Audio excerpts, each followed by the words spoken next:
Tighten your boots and gie the keeper some stick. 2 halves, 4 pies and hair wi' a coo's lick. Welcome to the Burnie podcast.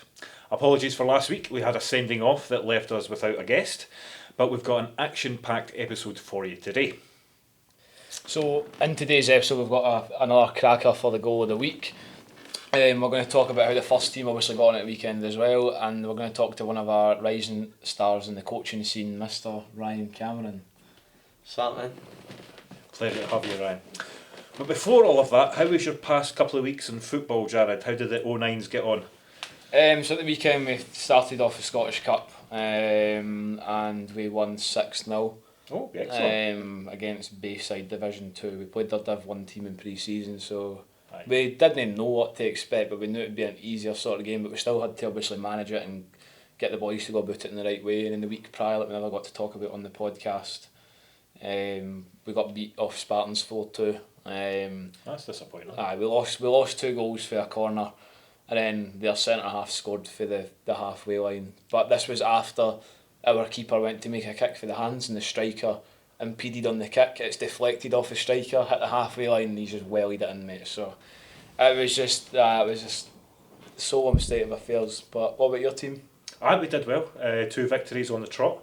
So we have a cup game this weekend against Castlevale, a second division Edinburgh side, this Sunday at 11:30. Free entry if you want to come along. Well, will we talk about the seniors game since we've last been on? Obviously they've had 1 win and 1 draw.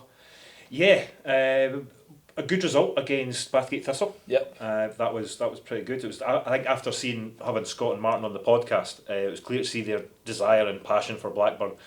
So it was good to see that they got a victory over the local rivals. Especially in the derby. Aye. Yeah. But yeah, a disappointing draw against Kirkcaldy, 0-0. Aye, because we've already been away to them. We won 2-1. Didn't we? Do you know Yeah. what I mean? I don't think we've won a game at home, apart from the Bathgate one. I think that was our first one at home, so it's a wee bit of a curse that's going on there. Yeah, silver lining though, Martin did get a Man of the Match award for his performance in the Kirkcaldy match. Don't know if you saw that. No, I didn't manage to catch up on that. Apparently his defending was fantastic. Aye. But what about wee Blair, 16-year-old, getting 2 goals for the first team? Utterly brilliant, to be honest. To see the young players not only rise through the ranks and make the first team, but to rise to the occasion and make a significant impact. It's impressive at such a young age. It definitely proves, I think, it was a smart move to give him that jump up to the first team. Yeah, definitely. Because when the decisions were being made, initially it was going to go to the 20s, and then we had a trial with St Johnstone as well, and then obviously the first team made the offer as well. So there's been a bit cat and mouse there. Do you know what I mean? Just trying to get him a place, but the first team is definitely right for him, I think. I'd have to agree. And he's also won the SM Media East of Scotland First Division Player of the Week. Yep, I saw that. That was excellent. Another winner in the X-Polls for Blackburn again. Great to see some of our players getting recognised for all their hard work. Let's hope we get some more in October.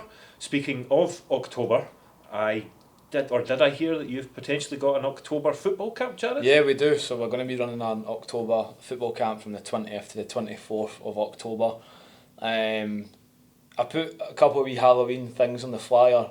Whether I dress up as a ghost, I don't know. But it'll be a good week for all the kids. And it's obviously at the Purdy Worldwide Community Stadium, so I'm hoping to see everybody there. I know that sounds good. A huge congratulations as well to our young midfielder Ethan Harris, who finished 6th in his age group at the Hybrid Games in Glasgow, only just behind some professional athletes and a current world champion. Well done, Ethan. Everything Blackburn's just going on now, mate. We're all flying, aren't we? Yeah, and a new arrival at Blackburn as well. Yep, Ben Riley, who's joined us from Pennycook Athletic in the Premier Division. Obviously, he's a young midfielder who's already had quite good experience, obviously playing in the Premier Division, so I'm sure he'll add real quality to the side. So welcome to the Burnie, Ben. Looking forward to seeing him play. Oh, he wants us to do this. I know. Some community news and a date for the diary with this one. We're delighted to have secured National Lottery Heritage funding. Blackburn Lives, or Blackburn Lives, I don't know what's that meant. Lives, like someone's life. Blackburn Lives. Celebrating our shared history. We're asking everybody to please join us on the Wednesday the 8th of October to celebrate some lottery funding. This is a project delivered by Community Action Blackburn, CAB, in partnership with West Lothian Council Museums and Archives Service and our good friend David Severs at the History of Blackburn Facebook page.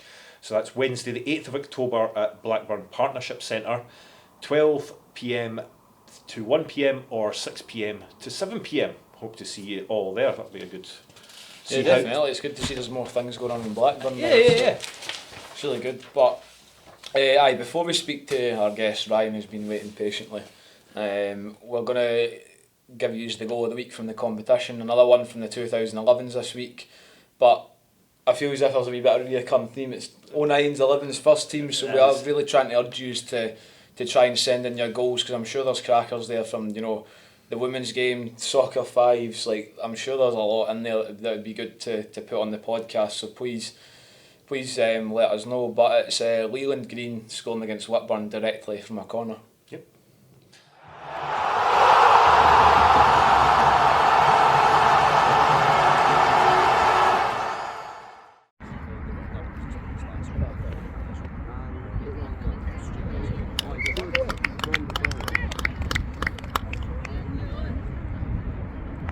Welcome to the podcast, Ryan. Thanks for stepping in from the touchline. You're one of the most well-known faces down at the Burnie, well known for that big grin and cheeky attitude. How have you managed to keep smiling, and what is your current role here at the club? I'm youth development officer, and then I coach the 2015s, 2008s, and take the soccer school on a Monday, and do the fun football on a Tuesday at 4 o'clock as well. Busy guy. Aye. You're never away for it, eh? No, never away, mate. So obviously, when did you first start or join Blackburn? Like, were you a player before, or like how did you get into I it? was a player before, so I think maybe about 10 years ago. I played with a few teams, played with Bathgate mainly, and then I decided to go and play with my pals at a team called Blackburn, and then they folded, and then when they folded I came to Blackburn, and then just been here since. Okay, so let's go back a bit further then than 10 years ago. What's your earliest football memory? Was it playing yourself, or watching a big game, or just kicking a ball about in the garden? I mean, the first game I can remember watching was the Champions League final 2010, Man United Barcelona, 3-1. Messi just ran the show. I just remember that. Just Messi. I think Messi scored, Pedro scored. I can't remember who else. Rooney equalised to make it 1 each. But I remember that game. I was actually wanting Man United to win. And then after that game, I just loved Messi a bit. So You saw that and just fell in love with that. I think it was 5. So Yeah, is the Messi tattoo coming up? we'll get that in. I got Messi after it. Superb. Quality, mate. Well, did you have a favourite team or player, sort of growing up that inspired you? Well, favourite teams, Celtic. Favourite player, favourite Celtic player was probably Scott Brown growing up. Just like he's obviously the captain of the club, and just his attitude and stuff, and just liked how he was a bit of a wind up on the pitch and that, just kind of like that. So probably say Scott Brown. You've had a few roles over the years, going from playing into coaching. What was the point where you thought, coaching kids, I like doing this. This is enjoyable. I probably like when I was maybe like 16, and I mind it at training one night, like when I was playing, I can't remember what it was, but like our coach at the time was like asking one of us to like take a drill or something, and I was like, I'll do it, and then just kind of then I was like, I kind of quite like that, and then after that I just kind of thought, no, I want to kind of get into that, and then I spoke to, I think it was actually my mum, because she was the secretary in my team. Right. So I think she actually messaged like Brian Smiley or somebody like that, and was like, he's wanted to get into that, and then that's just kind of how it came about. So The rest they say is history. aye, came down to my first session with the soccer school. It was Warren for the 2012s. Aye. I was kind of just learning off of him, like for like a couple of months, just going in and like kind of watching his sessions and giving him a hand like where I could, but obviously I wasn't experienced enough, I wouldn't say, to really contribute too much. But I mind coming down first session and Smiley was there. I'm sure I had a pair of Celtic shorts on. He says to me, "Didn't do that again." So, But obviously, you're the man that's trusted to guide the soccer school, and obviously throughout. What's it like working with the players who are there before even Fun Fours? Like, what's that sort of like? they're all mad. Like the hall on a Monday is absolute carnage. Like, you can't hear yourself think. It's obviously like really echoey and that, but it's really good to, like, I really enjoy going in at 5 o'clock on a Monday and just taking the session with Mark Campbell, who obviously used to be the seniors manager. Sometimes play fives with him on a Friday, so I enjoy getting in there and doing that with Mark. And obviously all the boys, you can see like they're buzzing to just come in and just kick a ball about. Like all the boys are desperate to just come in and just smash as many footballs as they can. And then when you start and stuff, you can tell they're like really hyper in that, and I just enjoy that, seeing like how buzzing they are to play football and that. All their enthusiasm. Aye. But it can't be easy coaching the kids, especially I think nowadays their attention spans are a lot shorter than what they were, say, 10 years ago. Aye. Lots of energy, sometimes the odd meltdown. What's the biggest challenge for you dealing with these kids then? Like, the biggest challenge dealing with them, I'd probably say at that age anyway, is just like the silly things, like there's gonna be scuffles and stuff in the hall at like 5-year-old, and that people are gonna get hit with footballs and stuff like that, and I'd probably just say getting them back in, because it's difficult when you have like maybe like 20 bodies there, just say, and you're trying to deal with one sitting out and you've got another 10 that are running about mental. That's probably the biggest challenge, I'd say. And then obviously the occasional parent can be difficult as well, so aye. Not had too many, but occasional parents can be difficult to deal with. Aye. But on the flip side of that, what's the most rewarding part of working with kids that young? I'd probably say the most rewarding side that I've seen is probably with the 2015s and with the 2009s. Like seeing with the 2009s, the Blacks side before obviously they folded, was like when you come in pre-season and everybody's working their backside off and like nobody's want to do the running but they're pushing through it and stuff like that, and then at the other side of it, when you see them come May and they've got, for us we were lucky enough to have won a couple of leagues and a couple of county cups and that, and seeing the boys, like I remember we won the county cup on Blackburn Galladay one year, and came back to Blackburn with the county cup after it. All the boys were buzzing down the park and that, got like pizzas, stuff like that. So that side it's really rewarding, just seeing them all like kind of come together and have a good time after it, isn't it? 'Cause that's what it's all about. It's memories for the rest of their life, hopefully. do you see yourself in the children, like watching them chasing the ball? Does that remind you how you started? I don't know, like sometimes I look and think that I think I was definitely more angry than a lot of them, like Right. definitely probably more angry, like if after, because we were talking about this actually just yesterday after the 2015 session, our coaches like saying like the boys are obviously quite upbeat is probably the word, so they're quite happy after training sessions and that. I used to find something to be angry about, so probably aye there is a couple that you see that in yourself, and you try and obviously the mistakes that you probably look back at, like when I was like 10, I look back and go, I wish I'd done this, I've done that. You try and encourage it out of them. Try and encourage that out of them and try and channel their anger into the right place, obviously. That's good. No, definitely. Well, obviously the parents that age, play like a massive role. So like within your sessions, like do you involve them, and like if so, like, how do you do that?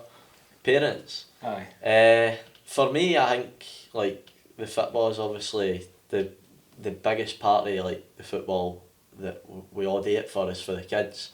So I try and obviously keep it as much about them as possible, and just kind of keep the parents as informed as possible, and obviously do that through like Spawn and stuff like that, and just in general, like if they're at the side watching and stuff, like I'll have chats with them and stuff like that, just about football in general, and like just try and just get along with them and stuff But like still that. keep them at arm's length. So they're not in your aye, sessions like holding the kids' hands. Nah, they're not in the sessions. No. Nah, Not- they not do. too They involved. do with us on the Sunday with the Pandas. Aye. Like, holding hands the full time, but I Aye. don't know if it was like that at soccer school or not. No, like, I think Mark Campbell deals with like the kids really well at soccer school. Like if somebody gets hurt or that, he obviously goes and like looks after them and stuff. But if obviously they're like 5, so there is sometimes they just take tantrums and stuff like that. If anybody takes a tantrum, it's like, right, out and see your parent, and he'll go out and take them to their parent, then he'll come back in and we'll operate with the session, which I quite like. I didn't think we should be try to babysit too much when you've got the other kids there, so I quite like that. Aye, Like that. makes sense. So a lot of people say youth coaching is more than just the football. It's about building confidence, teamwork, and making friends. How do you bring those sort of lessons into your sessions? Bringing them into sessions, I think like stuff like for example with the 2015s, you're like 10. We try and get the two. We have 2 captains per team. We have 3 7-a-side teams.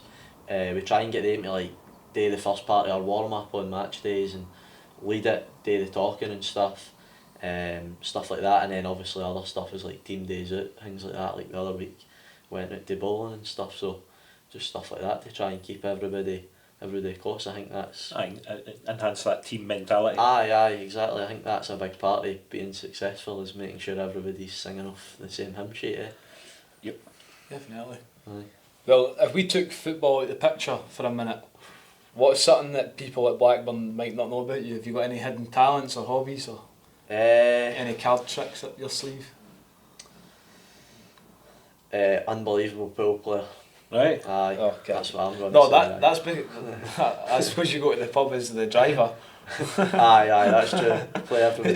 Nobody else can see, do you know what I mean? Aye, nobody can see the cue ball. I'm just going beating everybody while they're drunk. That's true. Fair enough. Aye. Should we get a pool table for the pavilion? I think that'd be a good idea for the post-match Aye, like that'd be hospitality. Aye, I think that could be. Get a wee interesting. extension. The tensions would be settled though, you know what I mean, going into a game of pool after a 90-minute intense game, but Yeah, probably not. I don't know how Andy Meakin would feel if they didn't get a great result on a Saturday and I beat him on the pool table. I don't know how he'd feel about that. get a doing them. Aye, might cause more arguments than would probably solve, to be honest with you. Well, talking of amusing moments, what would be the funniest thing that's happened to you some of your junior sessions for you? Or something that still makes you laugh when you think about it now? I mind a couple of years ago, like, this is stuff that I would never do now, like, but I was like 16, 17 and like, just come down and you want to obviously try and make the boys have as good a time as possible and that. I mind Halloween, like 3 years ago I came down dressed up as an inflatable chicken on Halloween.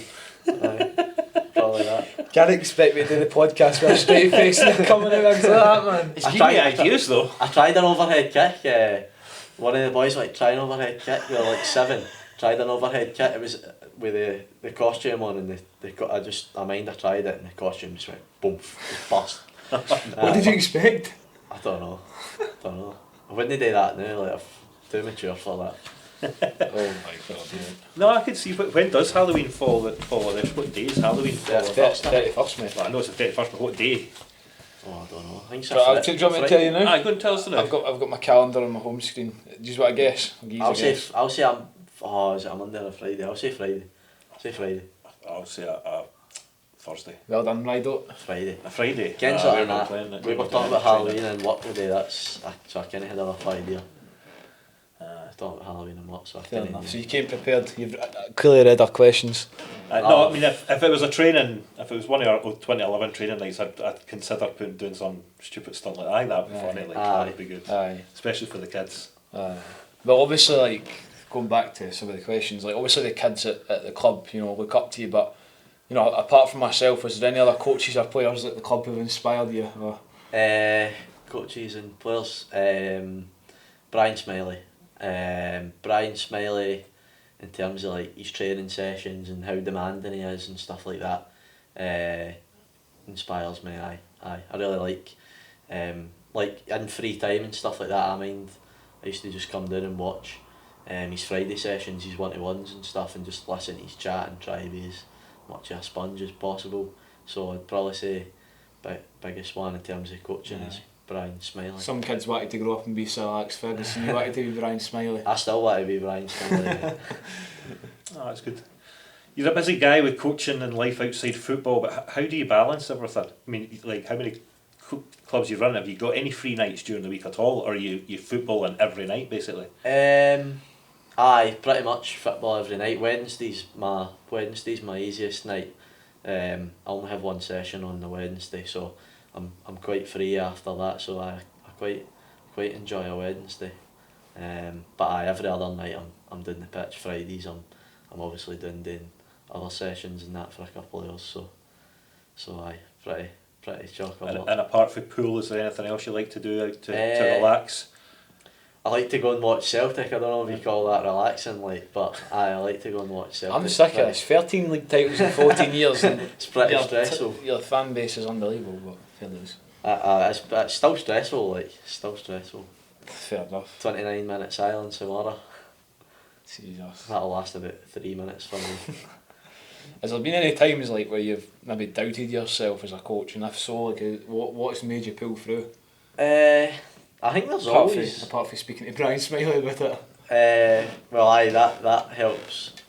Like you say, I think just going and kind of speaking to people that have got a bit more experience than you, like another person's Martin Strachan, helps me out quite a lot. Like if I ever need any advice, any help in that, I give him a text and he tries to guide me as best as possible, along with obviously Brian Smiley, stuff like that. And obviously there's always moments like in football that you're like I could chuck this, or you're not happy or whatever in that, but then the dust kind of settles in that, and then you kind of think like, for example, like if you have a bad result on a Saturday or a Sunday or whenever, then straight after it you're angry for hours, like you're not talking to anybody, stuff like that, like you're missing your granddad's birthday dinners and stuff, and you're annoyed, but then the next day you're kind of chill out a wee bit and realise, no, like you need to get your head back in the game here, and there's work to do. Especially like when there's a lot of people that have put a lot of trust in you and a lot of faith in you, for me anyway, at quite a young age. So aye, that's probably it for me, is just thinking I've got to kind of repay the people that have put a lot of trust in me. Oh, good mate, fair enough. Have there been any times you thought you maybe doubted yourself as a coach? All the time, aye, all the time. I mean, I think people are like, I think every coach. Aye, you do. You always have that. Aye. I think after every bad result, you kind of think that you kind of always look to yourself first and think, what should I have done differently? Should I have made changes earlier? Should I have changed the shape, the system, like things like that. Your chats at half time, if were you too nice, were you too harsh, things like that. You kind of overthink everything, don't you? So I'd probably just say, every time you maybe have a bad result or a bad training session or things like that, there's a bit of doubt that creeps in, aye.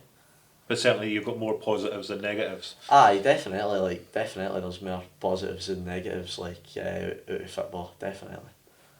For me, like, if you look at just improvements in general, like your teams and that are like where they were maybe like 18 months ago to now. Even like if you look at specific individuals within your teams and that's positives to look at, if you're ever maybe looking a wee bit down, you go, well, he's improved a fair bit, things like that. It keeps you kind of ticking over. No, good mate, good. Obviously, as we're just touching on there, positives, negatives, highs and lows, but like What's been your proudest moment so far as a coach? And what's been the toughest apart from embarrassing yourself with a chicken costume? Don't know, I didn't really mind embarrassing myself too much, to be honest. But the toughest moment was probably where 2009's the black side was heading into our, I think it was our second or third season of 11s, and pre-season really good, all the friendlies really good. First league game we were away to Whitburn.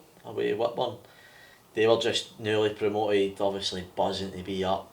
Kinda had Derby as well, like wanting to get right after you. We were kind of favourites, I would say, going in for the league. And we dropped points in the first game. It was a mad game, it finished 4 each, it was just back and forth. We drew 4 each, which is disappointing. You know, you drop points in the first game heading in as favourites and that. And obviously when you drop points you then need to try and find a response in the next game, which was just 2 or 3 days later at home to East Calder on the top grass park, and I've never seen a game like it. We must have had 85% of the ball, like we must have had 30 shots on goal. It was the most one-sided game I've ever seen, and we were 1v1 with their keeper, and it wasn't a great finish. Right at the goalie, keeper catches it, their keeper plays a long ball, score for it, beat 1-0. So, you know, you pick up 1 point for 6 games in your first 2 games. That's probably the lowest moment for us heading in as favourites. And then obviously the proudest was probably come May, when we came to the last game of the season. We made things obviously difficult for ourselves, having to come in and take at least a point in the last game to win the league. But the proudest moment was obviously winning the league at the end after that. East Calder came down with a hold all full of champions t-shirts and had to go back up the road with them still in the bag. So I love that, mate. I actually love things like that, Like, I love being so spiteful. No because I'm a terrible person, but like it's just like sometimes the cockiness of other people is like, let's just play the game and just respect the opponents and that. Like if you want to go and do that, I'm going to laugh in your face back. It was merely chatting that, like, because the boys were like coming into training and stuff and like saying like such and such for their teams, like telling us they've got their champions t-shirts and stuff like that, and it just motivates you. It motivates you. But no, I definitely think, especially with the overconfidence, can kill a lot of the boys in the teams. It can kill them. Definitely. They just get too complacent. They think they're the bee's knees, and they need to get a grip. Do you think coaching's changed you as a person? Maybe taught you some patience, leadership, or something unexpected? I would definitely say. It's helped me with patience. It's probably still one of my flaws is patience, but it's definitely helped me with that. I'd say it's helped me in terms of like speaking in front of groups and stuff like that. Yeah. Because believe it or not, maybe not now, but like at school and that, I was probably quite shy, believe it or not. So it definitely helped with that. So definitely stuff like that, and just in general, like you say, like leadership and stuff like that, and trying to obviously, like not just obviously the kids, but trying to obviously parents as well, like trying to kind of look after them as well as such, if that makes sense, because obviously sometimes that's no easy to. So definitely leadership and talking in front of groups, I'd say.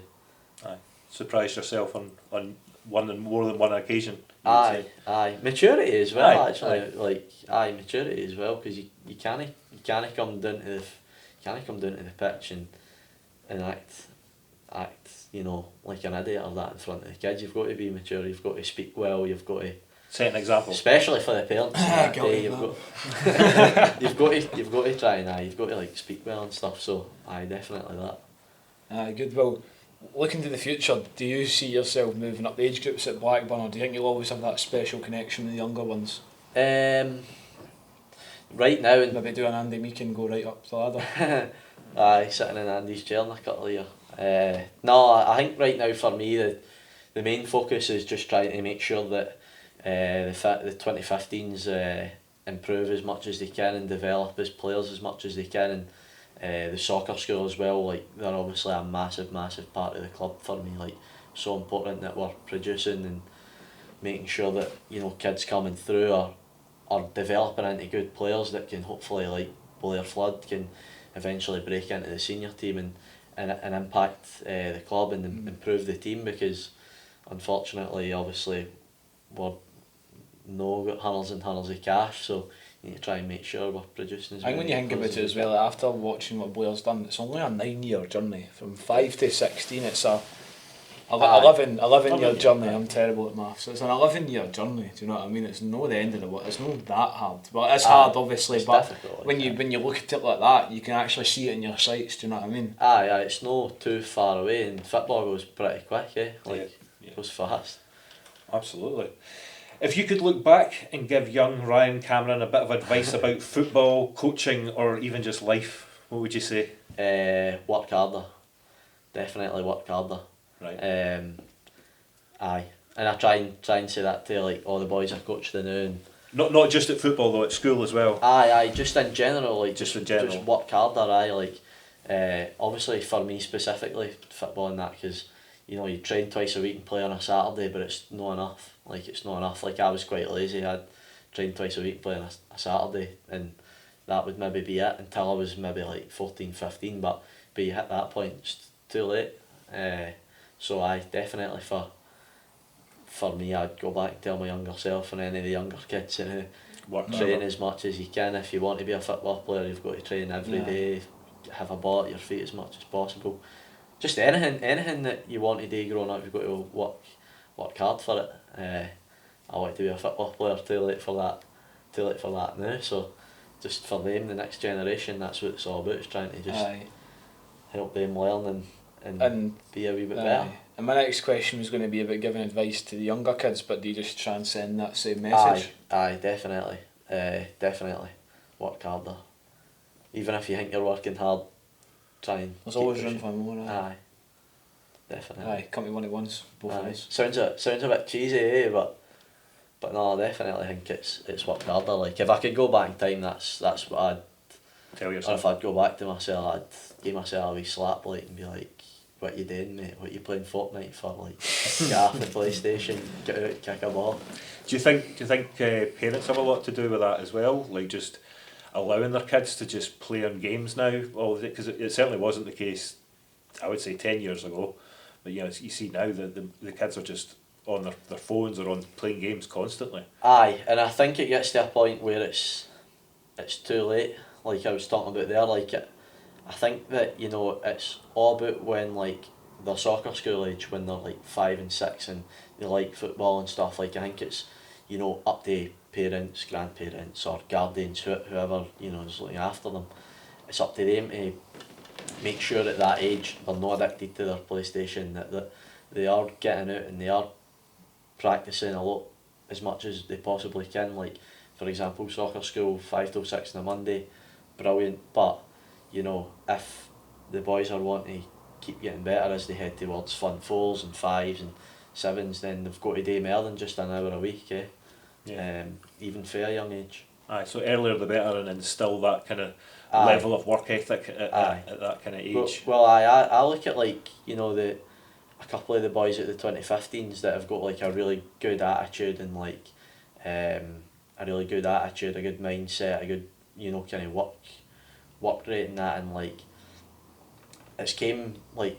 they're like 10 and I can see You can see that. I can see the 2 or 3 that are going to turn out to be like really, really good, because one of them comes down to training and you're like, oh, what you up to after training, and that is probably training in the house stuff like that, and what you doing before you come here? I was out on my bike and that, stuff like that, and then obviously naturally when you have 30 kids, everybody's got to be different, people have different interests, so people say I was on my PlayStation and that, and you can see obviously in 3 or 4 years you'll see the difference.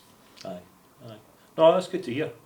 The only other question I would have regarding that, if you could make one change at Blackburn, what would it be? I'm not mentioning the parking this week. Nah, I'm always doing early enough, so the parking doesn't really I see him in the bother same me, space all the time. He's got the first one. The parking doesn't bother me that much. Name one of the stands after Smiley. There you go. That's what I'd change. That's what you change. Aye. I like that. Aye. Do you want a straw? Or maybe like Jimmy Johnson or something like that. The ex-chairman or Davy Jones. Just somebody. Name one of the stands after one of them. Aye, a bit of recognition. That'll Aye. live You on. do, you do ken we're in the sponsors building the new. Aye, I know, it's still, I was thinking Aye. we The stadium. That's the It's stadium. called the Burnie Worldwide Stadium. But aye, we've got stands and Aye. then we'll just need to buy another stand and I've got two, so we can get to three. Aye. Just demolish the houses at the back, put in a stand, and just send hundreds of folk onto the streets, really. That's your only other option for Aye, Burnie will need to get his horn in his pocket. that. We need to use bulldozer it. aye. So some quick fire questions for you now. Right, sound. VAR, bin it or keep it? Oh, so tough. Keep it. Listen, I trust the car, just maybe not the person driving it. That's an interesting way of putting it. I like that. That's okay. Celtic win the Champions League or Scotland win the World Cup. Oh, Celtic win the Champions League. It's not even a difficult one. Okay, 3G or grass? At this level, 3G. Aye, at this level, 3G. Henrik Larsson or Scott Brown? Henrik Larsson. Your favourite, not the best. Favourite? Aye. Still Henrik Larsson. Aye, I'll say, fair. aye. Still say Henrik Aye, Larsson. because we were going to ask Messi or Ronaldo, but He's got a He's tattoo. got a tattoo He's got on to it. make it up. so we can't ask that. Dream personal achievement? Dream personal achievement. Managing Blackburn. I'd probably say being a professional football coach. I'd probably say that. Aye. Fair enough. Loads of time, so like I say, work Aye, mate, hard. you're still young enough that you've got the enthusiasm Aye. and that, so. And what would be your dream achievement for Blackburn? Like, what would you want to see them go and do? I think short term this year, I'd like to see the seniors get themselves back into the Premier Division. I think that would be it for me, and then just get a couple more of the boys that are in the 18s and the 20s and the 2009s managed to break in and get a wee game here or there throughout the rest of the season. I know Reece for the 20s came on the other week actually against Bathgate, which is good to see, so hopefully more of that. Yeah, no, absolutely. Pre-match, or should we say pre-coaching food, what do you have before a training session to make sure you're... Oh, honestly man, my like, what would you call it? Nutrition? It's no good, like it's bad. You'll know that for coaching, like, yeah, you just get you just anything eat what in you between, just eat aye. what you can, Like jump up to the shop and you're buying like fridge raiders and that. Probably fridge raiders. Aye. Obviously you're a Messi fan, so I'll ask you the question. I actually hear this one a lot. I think it's, would you say that Neymar was closer to Ronaldo than Ronaldo was to Messi? Oh man, we argue about this all the time, me and my pals and that. I would say Ronaldo's closer, maybe no like as a player, but in terms of like success and what he's won and that, Ronaldo's obviously closer to Messi than Neymar is to Ronaldo, I'd say. But I've also got Neymar on my leg, so I love Neymar. Can he win here? Aye. How many tattoos have you got? 1, 2, 3, 4, 5. I've got Breaking Olaf. news, Rido can count to 5. I've got Olaf on my ribs.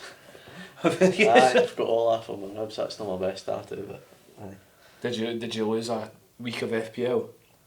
No, mate. No, it's just I was actually getting my leg done. I had just had some spare time, like left. It's like do what you want, mate. So I got Olaf. Fair enough. No matter, when you're covered, that'll no matter. Nobody will notice. Not at all. You keep telling yourself that.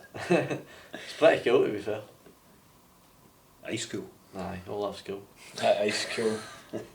That'll wrap it up, eh? Aye. That terrible joke. We'll freeze that there. I didn't actually get that joke, to be honest. I just clicked on We'll there. freeze that there. Oh. We're frozen. Okay, thank you very much for popping in, Ryan. It's been a pleasure chatting to you. No, it's been good. We'll see you about the Burnie, no doubt, and we look forward to seeing your progress, rising up the ranks yourself in the coaching world. Aye, hopefully, mate. I Hopefully. wish you all the best, but thank you very much for coming. Aye, no, again, thanks to you for having me on. Thanks very much. See you later, mate. Cheers, see you later. We'll see you all next week, where we'll hopefully have girls under 10 coach Lucy Hamilton on the show. So stay tuned for that. We'll see you all next week. Bye.